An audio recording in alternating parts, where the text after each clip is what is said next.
Welcome back to Primetime News. Special welcome to the folks watching on OneSpotMedia.com. A reminder as well that you can watch TVJ live by downloading a One Spot Media app in the Google Play Store or the App Store. That's the number 1 followed by the word Spot and Media.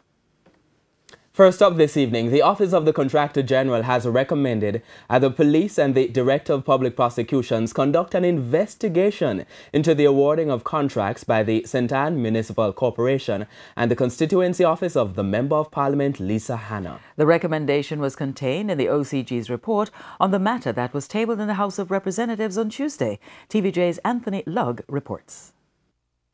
The investigation into the awarding of contracts by the St. Ann Municipal Corporation and Member of Parliament for South East St. Ann, Lisa Hanna, began in 2015. Fast forward to 2017. After 2 years of investigations, Contractor General Dirk Harrison has referred the case to the Director of Public Prosecutions, DPP. But why?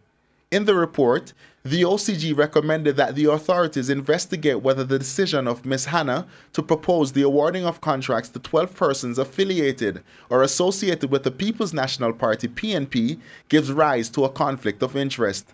The OCG wants to probe to determine whether Ms. Hanna willfully neglected the performance of her duty and misconducted herself by making recommendations for the award of government contracts, and if this amounted to an abuse of the public's trust by acting fraudulently. The report names several persons and also recommends that all councillors in the St. Ann Municipal Corporation be investigated following allegations of the receipt of monies from contractors and facilitators who received contracts.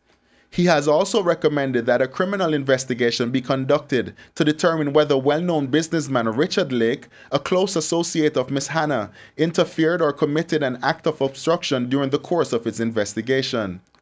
The Contractor General alleged that Mr. Lake persuaded a woman identified as Joan MacDonald to make a false statement and to mislead his office.